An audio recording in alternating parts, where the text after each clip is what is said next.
Okay, so wave theory of light में हम first discuss करेंगे न्यूटन्स कॉन्सेप्ट ऑफ लाइट या Newton's classical theory and Huygens principle. ठीक है, तो पहला न्यूटन्स कॉन्सेप्ट ऑफ लाइट, जो न्यूटन ने स्टार्टिंग में लाइट के बारे में स्टेटमेंट दिया था अबाउट लाइट, न्यूटन ने क्या बोला था।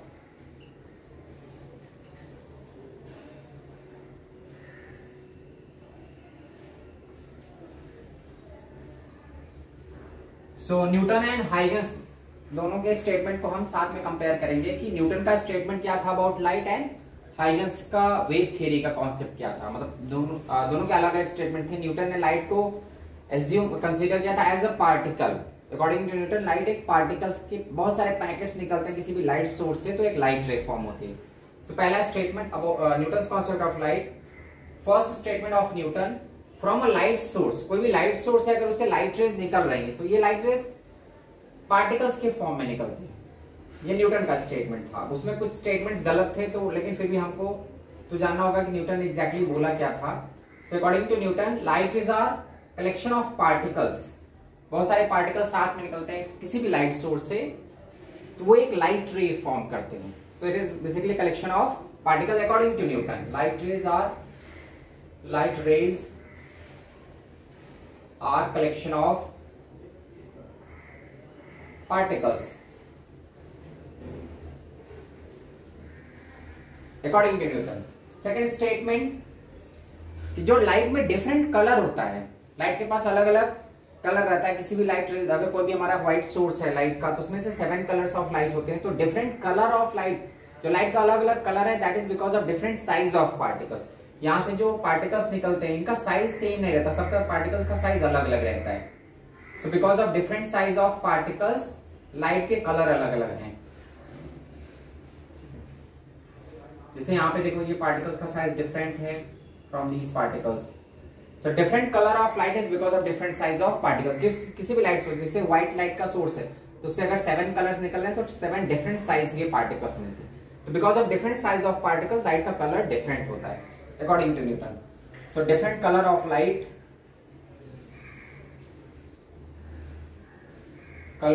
light, is due to different size of particles।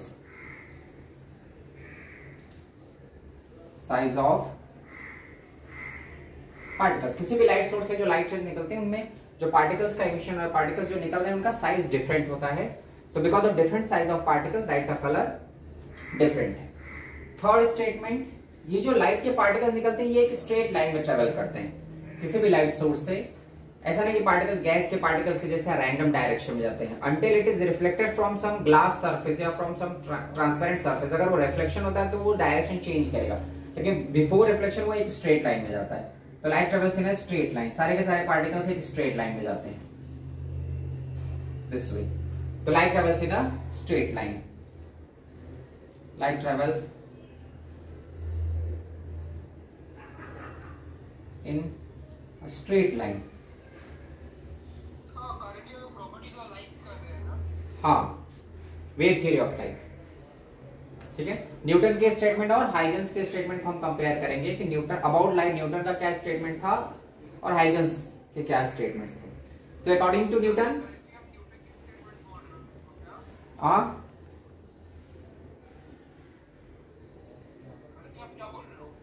हम लाइट को wave theory of light discuss करें तो फर्स्ट न्यूटन का स्टेटमेंट कि लाइट के बारे में न्यूटन के क्या स्टेटमेंट थे, फिर हाइगन्स के क्या स्टेटमेंट थे अबाउट लाइट।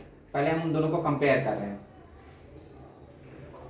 ठीक है, सो अकॉर्डिंग टू न्यूटन किसी भी लाइट सोर्स से जो लाइट रेज निकलती हैं वो कलेक्शन ऑफ पार्टिकल्स, बहुत सारे पार्टिकल्स एक सीक्वेंस में निकलते हैं। ये जो पार्टिकल्स होते हैं ये कलेक्ट होकर एक लाइट रे फॉर्म करते हैं। जो लाइट में कलर है, different colour of light is because of different size of particles. यहाँ से जो पार्टिकल्स निकल रहे हैं उनके साइज अलग अलग होते हैं, इसीलिए लाइट का कलर भी डिफरेंट है। डिफरेंट कलर ऑफ लाइट का साइज, जो पार्टिकल्स होंगे उसमें उनमें डिफरेंट साइज के होते हैं।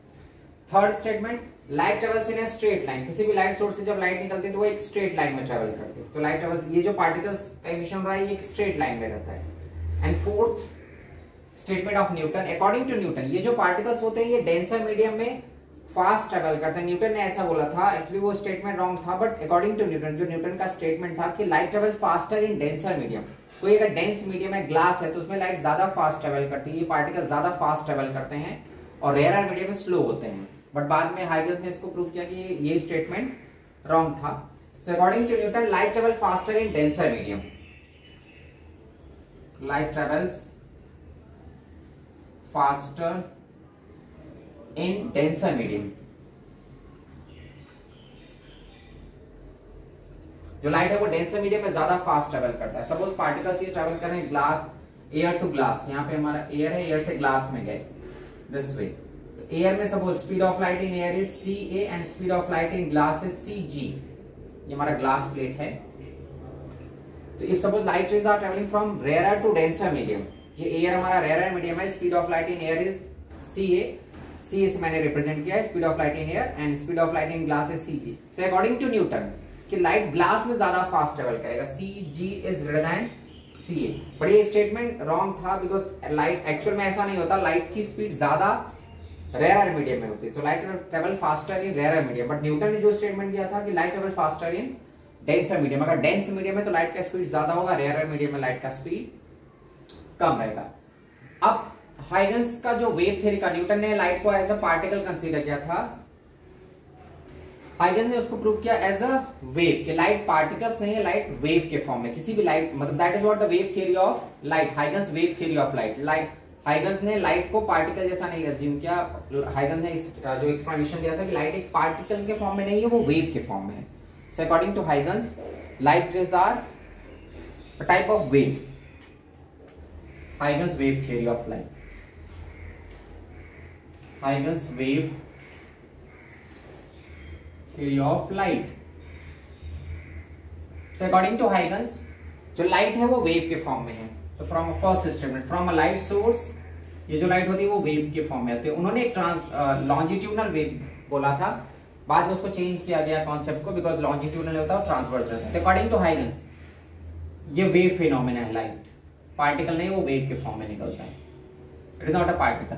सो according to Huygens, light rays are a type of wave, light is a type of wave. जो लाइट रेज होती है वो कोई पार्टिकल्स नहीं है, वेव के फॉर्म में निकलती है किसी भी लाइट सोर्स से।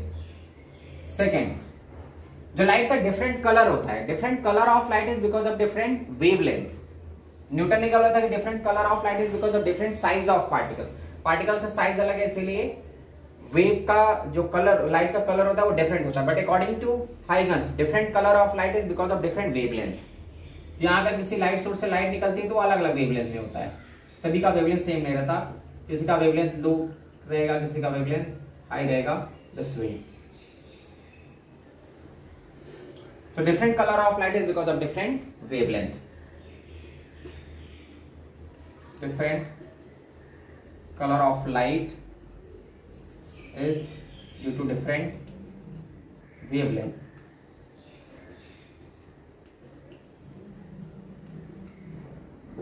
जो लाइट का कलर है, डिफरेंट कलर की जो लाइट होती है because of different wavelength, according to Huygens.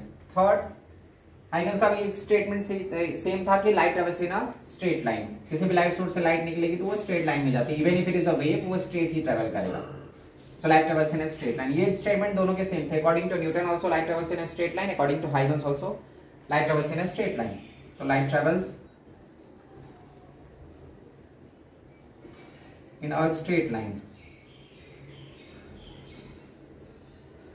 किसी भी लाइट सोर्स से जो लाइट रेज निकलती है वो एकदम स्ट्रेट लाइन में ट्रेवल करती है। फोर्थ स्टेटमेंट अबाउट स्पीड, जो हाइगन्स का स्टेटमेंट था अबाउट स्पीड, कि light travel faster in rare medium. जो रेयर मीडियम है, वैक्यूम है, उसमें लाइट का स्पीड सबसे ज्यादा होता है। तो light, according to Huygens, light travel faster in rare medium. हाँ, हाइगन्स का स्टेटमेंट सही था, केवल एक स्टेटमेंट रॉन्ग था कि हाइगन्स ने बोला था कि लाइट लॉन्जिट्यूडनल वेव है, बट बाद में मैक्सवेल ने उसको प्रूव किया कि वो ट्रांसवर्स वेव होता है, लॉन्जिट्यूडनल नहीं। वेव फिनोमेना सारा कुछ सही है, बट कुछ ड्रॉबैक यही था कि according to Huygens light longitudinal wave, मतलब उसमें कंप्रेशन और रेफ्रैक्शन फॉर्म होते हैं। बट कंप्रेशन और रेफ्रैक्शन के लिए हमको मीडियम की जरूरत होती है। अगर पार्टिकल्स कंप्रेस कब होंगे, जब पार्टिकल होंगे, मीडियम होगा तो ही कंप्रेशन बनेगा और रेफ्रैक्शन बनेगा। But light can travel without any medium, light बिना मीडियम के भी ट्रेवल कर सकता है। तो यही एक ड्रॉबैक था हाइगन्स का। अकॉर्डिंग टू हाइगन्स, हाइगन्स ने बोला था कि light is a type of longitudinal wave, so for propagation of longitudinal wave medium is required, without medium longitudinal wave travel नहीं कर सकता, but light can travel even in vacuum. तो यही drawback था हाइगन्स का कि वो लॉन्जिट्यूडनल वेव नहीं होता, ट्रांसवर्स वेव होता है, बाद में वो चेंज किया गया था। So light travels faster in rare medium. तो अगर suppose light air to glass में जाता है तो ग्लास में वो स्लो हो जाएगा। If light is travelling from air to glass, the speed of light C A is greater than C G. जो रेयर मीडियम है, एयर में लाइट का स्पीड ज्यादा होगा, ग्लास में लाइट का स्पीड कम होगा, अकॉर्डिंग टू हाइगन्स।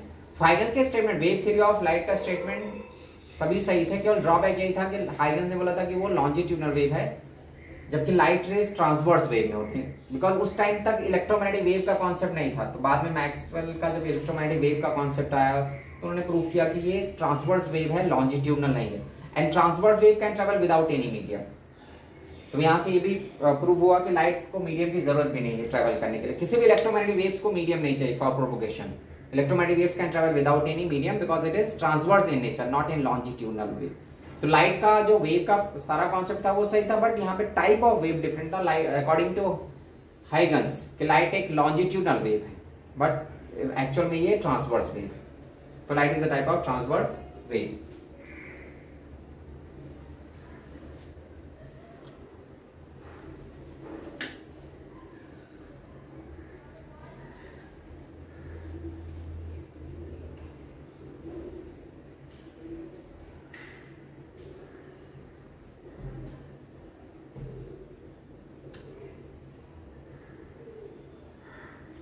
ओके, अब हम नेक्स्ट देखेंगे न्यूटन के और हाइगन्स के ड्रॉबैक्स क्या थे। मतलब अगर हम न्यूटन के पार्टिकल थियरी को फॉलो करते हैं तो क्या ड्रॉबैक्स आता है।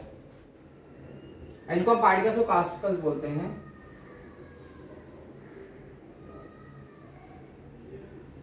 These particles are particles। Newton particular theory भी बोलते हैं इसीलिए इसको।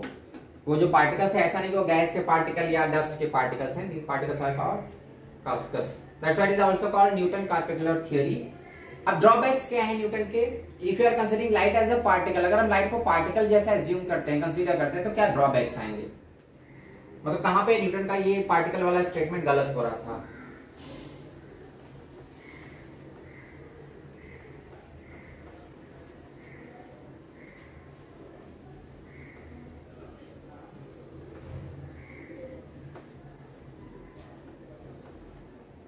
So, दोनों के हम ड्रॉबैक को स्टडी करें। Drawbacks of Newton's concept.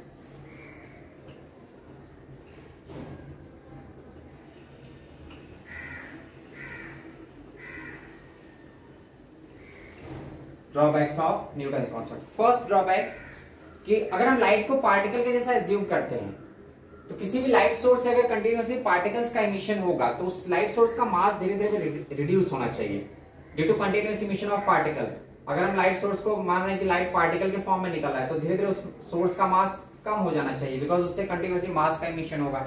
यहाँ पे पार्टिकल निकल रहे हैं कंटिन्यूअसली, तो mass of light source must be reduced due to continuous emission of particles. अगर हम ये मानते हैं कि लाइट पार्टिकल्स के फॉर्म में निकल रहा है तो लाइट सोर्स का मास रिड्यूस होना चाहिए, बट ऐसा होता नहीं। जैसे कोई बल्ब जलता है तो सालों साल तक वो बल्ब जलता रहता है, बट उस बल्ब का मास तो नहीं चेंज होता, उससे लाइट रेज निकल रही है, मतलब एनर्जी निकल रहा है उससे, लेकिन उसके मास में कोई चेंज नहीं होता। जो ट्यूबलाइट जलती है उस ट्यूबलाइट का भी मास मेंटेन रहता है, चाहे वो 4 साल 5 साल कितने भी सालों तक जलती है ट्यूबलाइट, लेकिन उसके मास में कोई भी चेंज नहीं आता।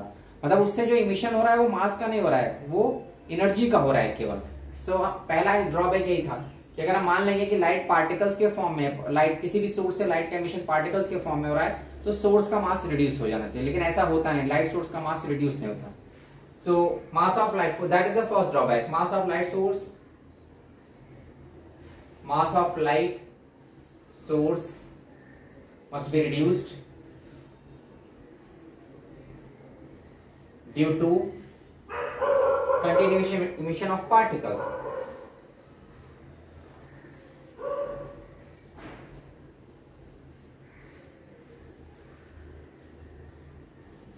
सो due to continuous emission of particle mass of light source must be reduced, light source का मास घटना चाहिए, रिड्यूस हो जाना चाहिए, छोटा हो जाना चाहिए, लेकिन ऐसा होता नहीं, लाइट सोर्स का मास मेंटेन रहता है। That is the first drawback.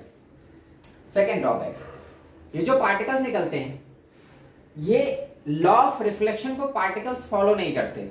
जैसे हम कोई पत्थर या पत्थर को दीवार पे थ्रो करते हैं, ठीक है, तो वो पार्टिकल जिस एंगल पे जाएगा वो डिफरेंट एंगल पे गिरता है। पार्टिकल्स लॉ ऑफ रिफ्लेक्शन को फॉलो नहीं करते। अगर हम किसी स्टोन या किसी भी ऑब्जेक्ट को थ्रो करते हैं वॉल पे, वॉल से हिट करता है तो जितने एंगल पे वो इंसिडेंट होता है उतने ही एंगल पे रिफ्लेक्ट नहीं करता। मतलब law of reflection is not followed bye particles. अगर एक पार्टिकल है, लाइट पार्टिकल है, तो वो किसी भी सोर्स में से अगर रिफ्लेक्ट करता है तो पार्टिकल्स लॉ ऑफ रिफ्लेक्शन को फॉलो नहीं करते, वो रैंडम एंगल पे हिट करते हैं और रैंडम एंगल पे रिफ्लेक्ट हो जाते हैं। तो law of reflection is not followed by particle. But अगर हम लाइट की बात करते हैं तो लाइट तो फॉलो करता है लॉ ऑफ रिफ्लेक्शन को। इसका मतलब ये दूसरा ड्रॉबैक है कि लाइट पार्टिकल नेचर को फॉलो नहीं कर रहा है। पार्टिकल्स तो डिफरेंट एंगल पे हिट करेंगे, डिफरेंट एंगल पे रिफ्लेक्ट करेंगे, लेकिन लाइट में ऐसा नहीं होता। लाइट जिस एंगल पे इंसिडेंट होता है उसी एंगल पे रिफ्लेक्ट करता है।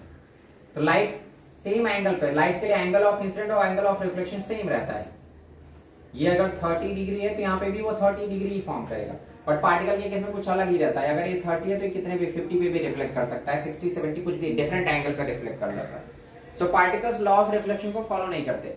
तो अगर हम एज्यूम करते हैं कि light is behaving like a particle या पार्टिकल थियरी ऑफ लाइट को फॉलो करते हैं तो लॉ ऑफ रिफ्लेक्शन फॉलो नहीं होना चाहिए, लेकिन लाइट फॉलो करती है लॉ ऑफ रिफ्लेक्शन। मतलब यहाँ पे ये प्रूव हो रहा है कि लाइट पार्टिकल जैसा बिहेवियर शो नहीं कर रहा है। So law of reflection is not followed by particle but it is followed by light. तो यहाँ से भी पार्टिकल नेचर, पार्टिकल का जो थ्योरी वो भी गलत हो रहा है। पार्टिकल मानेंगे, if you are considering light as a particle, तो पार्टिकल लॉ ऑफ रिफ्लेक्शन को फॉलो नहीं करेंगे, बट ये लाइट तो फॉलो करती है। So law of reflection is not followed by particle. Law of reflection is not followed by particle, but light follows law of reflection. But light follows law of reflection. ये हमारा second drawback हो गया कि अगर आप particle theory को follow करेंगे तो पार्टिकल्स के अकॉर्डिंग किसी भी सरफेस पे लाइट अगर हिट करती है तो लॉ ऑफ रिफ्लेक्शन को फॉलो नहीं करेगी, बिकॉज पार्टिकल्स नहीं फॉलो करते बट वेव्स फॉलो करते हैं। तो यहाँ पे भी प्रूव हो रहा है कि लाइट वेव जैसा है, ना कि पार्टिकल जैसा। तो law of reflection is not followed by particle but it is followed by wave. So light follows law of reflection. इसका मतलब ये प्रूव कर रहा है कि लाइट वेव नेचर, लाइट का नेचर वेव के जैसा है। थर्ड ड्रॉबैक, पार्टिकल्स में कभी भी सुपरपोजिशन नहीं होता। दो पार्टिकल्स मिलके एक नया पार्टिकल नहीं फॉर्म करते, बट वेव्स में हो जाता है। दो वेव्स ऐड होके, दो वेव्स सुपर इंपोज होके एक नई वेव बना देती है, बट पार्टिकल्स में ऐसा नहीं होगा। तो जो इंटरफेरेंस है, जो सुपरपोजिशन हो रहा है, वो पार्टिकल्स में नहीं पॉसिबल होता, वेव्स में पॉसिबल होता है। जैसे पार्टिकल यहाँ से आए, यहाँ से कोई पार्टिकल आए, दोनों हिट किए तो फिर से अलग अलग हो जाते हैं वो। लेकिन वेव्स में क्या होते हैं, दो वेव्स ऐड होके, ये हमारा फर्स्ट वेव है, ये सेकंड वेव है, सुपर इंपोज होके एक नई वेव बना देती है। तो ये तो केवल वेव्स में पॉसिबल है। मतलब जो सुपरपोजिशन होता है, दो वेव्स का इंटरफेरेंस, वो केवल वेव में पॉसिबल होता है, पार्टिकल्स में इंटरफेरेंस पॉसिबल नहीं होता। तो अब न्यूटन को अगर हम फॉलो करते हैं कि according to Newton light particle nature का है, तो लाइट में इंटरफेरेंस नहीं होना चाहिए, लेकिन लाइट तो इंटरफेयर करती है। दो अलग अलग कलर की लाइट को मिला के हम एक न्यू कलर फॉर्म कर सकते हैं, या दो अलग अलग वेव्स को ऐड करके इंटरफेयर करा के नया हम वेव्स जनरेट कर सकते हैं, नई वेव्स फॉर्म हो जाती है। तो लाइट, एक लाइट दूसरी लाइट से ऐड हो जाती है, सुपर इंपोज हो जाती है, जबकि पार्टिकल्स नहीं होते। तो अगर हम यही मान के चलेंगे कि लाइट पार्टिकल नेचर का है, न्यूटन को फॉलो कर रहे हैं अगर हम, तो लाइट जुड़नी नहीं चाहिए, लाइट वेव्स एक दूसरे के साथ मिक्स नहीं होनी चाहिए। लेकिन लाइट वेव्स मिक्स होती है, लाइट दो वेव्स मिलकर एक नई वेव फॉर्म करती है। तो again interference is not possible in particles but it is possible in wave. और लाइट इंटरफेयर करती है, इसका मतलब लाइट फिर से प्रूव कर रहा है कि वो वेव जैसा है, वो पार्टिकल जैसा नहीं है। Interference is not possible in particles, but it is possible in wave.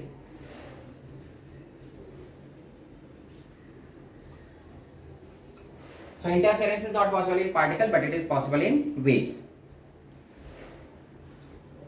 And light follows law of interference. Light में interference होता है. Interference is possible in light interfere with each other. Two light rays. Yeah, interference is possible in rays, light rays. Is possible in light rays. यहां से भी light wave nature को ही prove कर रहा है, मतलब फर्स्ट केस में भी वेव नेचर प्रूव हो रहा है, पार्टिकल नेचर नहीं, बिकॉज पार्टिकल से सोर्स का मास रिड्यूस होना चाहिए, लेकिन ऐसा होता नहीं। Second, particle law of reflection को फॉलो नहीं करते, light rays law of reflection को फॉलो करते हैं, यहाँ पे भी वेव नेचर को शो कर रहा है। लाइट जो पार्टिकल्स होते हैं, पार्टिकल्स कभी सुपर इम्पोज होकर नया पार्टिकल नहीं बनाते, दो पार्टिकल कभी मिक्स होकर एक नया पार्टिकल नहीं फॉर्म होता, लेकिन दो वेव्स मिक्स होकर एक नई वेव फॉर्म हो जाती है। तो इंटरफेरेंस भी वेव्स में ही पॉसिबल होता है, पार्टिकल्स में पॉसिबल नहीं होता। यहाँ से ये ड्रॉबैक्स थे, जहां से जिसको अगर हम पार्टिकल लाइट को एज अ पार्टिकल कंसीडर करेंगे तो ये प्रॉपर्टीज, ये ड्रॉबैक्स आते हैं। ये हमारे न्यूटन के ड्रॉबैक्स थे। यहाँ इन स्टेटमेंट्स, इन ड्रॉबैक्स के अकॉर्डिंग हमारा न्यूटन का पार्टिकल जो नेचर ऑफ लाइट है वो रॉन्ग हो रहा था। सेकंड, हमारे drawbacks of Huygens principal.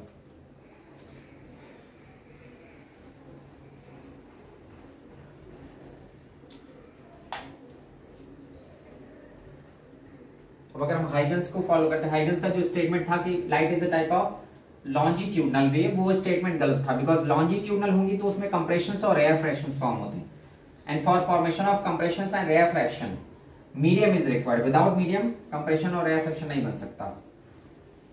Drawbacks of Huygens principal.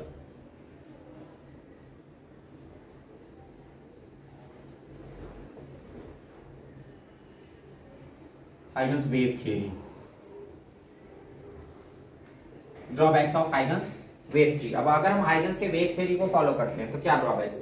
First drawback ये था कि हाइगन्स के अकॉर्डिंग जो लाइट रेज है वो इस टाइप से लॉन्जिट्यूडनल वेव के फॉर्म में है, like this. Compression and rarefaction must be formed when rays are propagating from one place to other place. So according to Huygens, light rays are a type of longitudinal wave. According to Huygens, light rays are a type of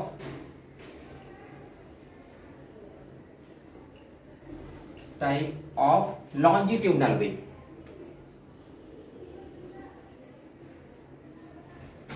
ये longitudinal waves हैं, but ये drawback था because longitudinal. अब इसमें drawback क्या था? For propagation of longitudinal wave, longitudinal waves कैसे form होती है? कंप्रेशंस एंड रेयर फ्रैक्शंस के लिए। तो कंप्रेशन कब बनेगा? जब मीडियम होगा, जब पार्टिकल्स होंगे, पार्टिकल्स कंप्रेस होंगे, रेयर फ्रैक्शन आएगा, compression rare fraction. So for propagation of longitudinal wave medium is required, without medium longitudinal wave can not propagate. जबकि लाइट की प्रॉपर्टी क्या है? लाइट को आगे जाने के लिए, लाइट को ट्रेवल करने के लिए मीडियम की जरूरत ही नहीं है, मतलब उसको पार्टिकल्स की जरूरत नहीं, उसको ना तो कंप्रेशन चाहिए ना तो rare fraction. Light can travel even in vacuum, light vacuum में भी ट्रेवल कर सकता है, जहां पे कोई मीडियम, कोई पार्टिकल्स ही नहीं। इसमें ड्रॉबैक क्या था कि for propagation of, if light is, अगर हम मान लेते हैं कि लाइट लॉन्जिट्यूडनल वेव है, हम हाइगन्स के स्टेटमेंट को मान लेते हैं कि लाइट लॉन्जिट्यूडनल वेव है, तो फिर लाइट वैक्यूम में ट्रेवल नहीं करना चाहिए, जबकि लाइट वैक्यूम में ट्रेवल करता है। तो ड्रॉबैक यही था कि longitudinal wave cannot travel in vacuum, या for propagation of longitudinal wave medium is required, medium is required for propagation of longitudinal wave, longitudinal wave medium चाहिए उनको, पार्टिकल्स चाहिए तभी कंप्रेशन और रेयर फ्रैक्शन बनेगा। अगर पार्टिकल्स ही नहीं रहेंगे, मीडियम ही नहीं रहेगा, तो लॉन्जिट्यूडनल वेव ट्रैवल नहीं कर सकता। अब हम मान के चलेंगे कि लाइट, अगर अकॉर्डिंग टू हाइगन्स हम मान के चलते हैं कि लाइट लॉन्जिट्यूडनल वेव है, तो मीडियम तो चाहिए, without medium it can not travel, जबकि लाइट तो वैक्यूम में भी ट्रैवल कर सकता है। तो medium is required for propagation of longitudinal wave, but light can travel without medium, but light can travel without any medium. तो light without any medium travel कर सकता है, लाइट को मीडियम की जरूरत नहीं, वैक्यूम में कोई मीडियम ही नहीं है, it can travel in vacuum. So अपने आप को जस्टिफाई करने के लिए हाइगन्स ने बोला था कि वैक्यूम में देयर आर ईथर मीडियम, एक हाइपोथेटिकल मीडियम की बात किया था उन्होंने, ईथर मीडियम की, बट बाद में ये प्रूव हो गया कि वैक्यूम में कुछ भी नहीं होता, कोई ईथर जैसा नहीं है। So according to Huygens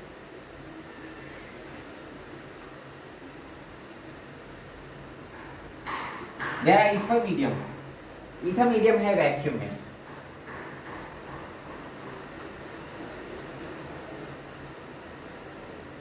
in vacuum there is ether medium in vacuum,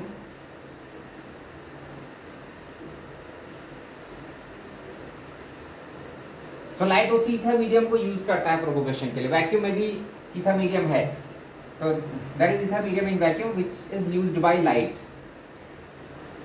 which is used by light for propagation, which is used by light for propagation. मतलब वैक्यूम में भी लाइट क्यों ट्रेवल कर पाता है? हाइगन ने अपने स्टेटमेंट को बोला कि वो लॉन्जिट्यूडनल वेव है and how it can travel in vacuum because there is ether medium in vacuum. But ether जैसा कुछ होता नहीं, तो बाद में ये प्रूव कर दिया गया कि लॉन्जिट्यूडनल वेव है ही नहीं, there is nothing like ether in vacuum, there is nothing like ether in vacuum. Vacuum में ऐसा कुछ भी नहीं, कोई मीडियम नहीं है। इट मींस जो चेंज्ड कॉन्सेप्ट है लाइट का, कि light is not a longitudinal, it is a type of transverse wave. So light is a type of, but ये मैक्सवेल ने प्रूव किया था कि लाइट के पास ट्रांसवर्स नेचर है। हाइगन्स का ये ड्रॉबैक वही था, हाइगन ने नहीं प्रूव कर दिया था कि फिर बाद में चेंज नहीं कर दिया कि वो ट्रांसवर्स है। It was proved bye Maxwell. Maxwell ने फिर इलेक्ट्रोमैग्नेटिक वेव का कॉन्सेप्ट दिया, तो उन्होंने एक्सप्लेन किया कि light is a type of electromagnetic wave which is transverse in nature. तो इसका मतलब ये ट्रांसवर्स है, तो it can travel even in vacuum, इसको मीडियम वोडियम की जरूरत नहीं। It is a type of electromagnetic wave according to Maxwell.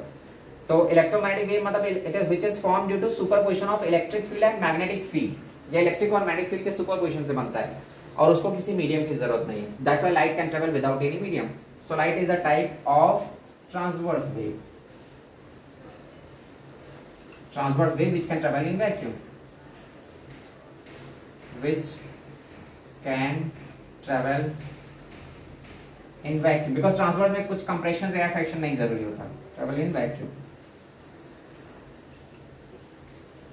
तो हाइगन्स का यही एक ही ड्रॉबैक था कि it is longitudinal in nature, but बाद में प्रूव किया गया कि वो लॉन्जिट्यूडनल नहीं, it is transverse in nature. Other सारी जो भी वेव की प्रॉपर्टी थी हाइगन्स की वो सब सही थी, मतलब light behaves like a wave most of the time.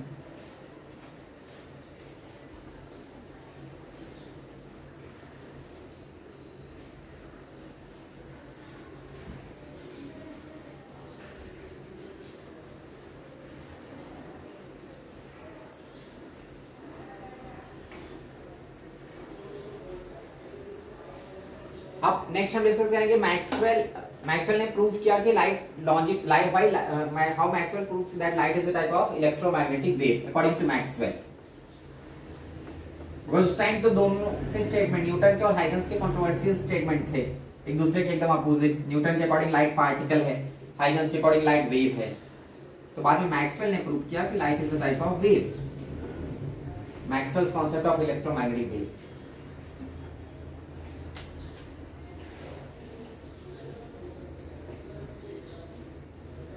Concept of electromagnetic wave.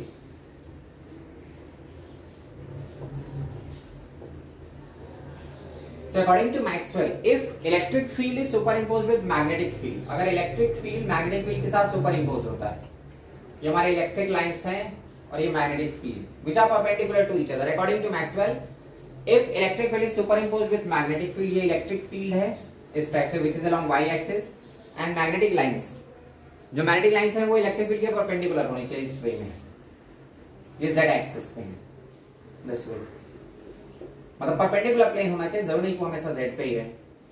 तो when electric field is super, electric lines are along y axis, मैंने दो परपेंडिकुलर प्लेन बनाए हैं, ऐसा y और z हो जरूरी नहीं, कोई भी दो परपेंडिकुलर प्लेन्स हो सकते हैं। Electric lines are along y axis and magnetic lines are variable along z axis. So when these two perpendicular plane fields are superimposed with each other, so when electric field is superimposed with magnetic field, ये दोनों fields मिलके एक electromagnetic wave form करते हैं, and light is a type of electromagnetic wave which is formed due to superpositions of electric and magnetic field which are in perpendicular plane। दोनों का plane perpendicular होना चाहिए, ऐसा नहीं कि same plane में है।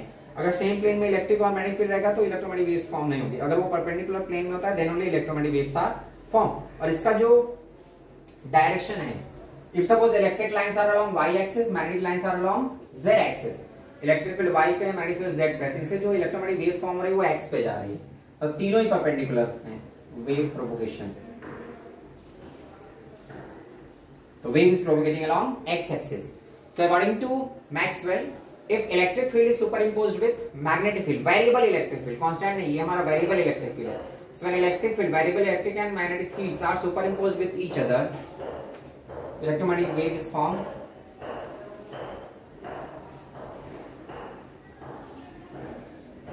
Electromagnetic wave is formed due to superposition मतलब दोनों ऐड हो रहे हैं. Electromagnetic wave is form due to superposition of variable electric and variable magnetic field. Variable electric and variable magnetic fields which are in perpendicular plane, which are in perpendicular plane.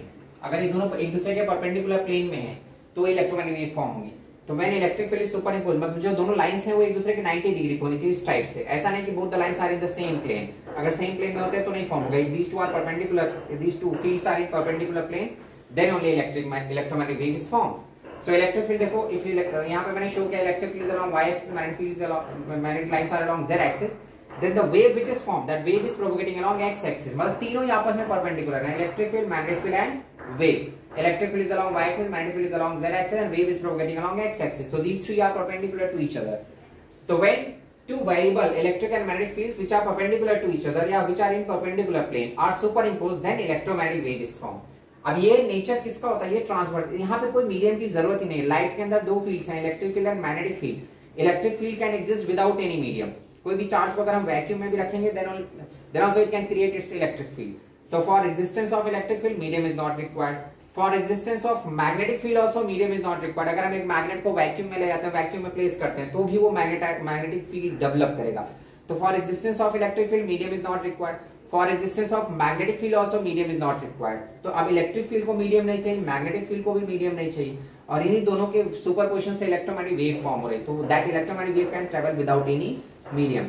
So why this electromagnetic wave, why light rays can travel without any medium? Because light rays are nothing but electromagnetic waves, and electromagnetic waves can travel in vacuum. उसको medium की जरूरत ही नहीं, उसको तो उसमें अंदर जो fields है electric field and magnetic field, उनको मीडियम की जरूरत ही नहीं है. तो electric and magnetic field can exist without any medium. Electric and magnetic field can exist without any medium. So electric and magnetic field can exist without any medium. इनको medium की जरूरत नहीं. That's why light rays can travel in vacuum. So electric and magnetic field can exist without any medium. So no medium is required. No medium is required for propagation of electromagnetic wave. For propagation of electromagnetic wave. So no medium is required for propagation of electromagnetic wave. So यहां से Maxwell ने prove किया कि light एक trans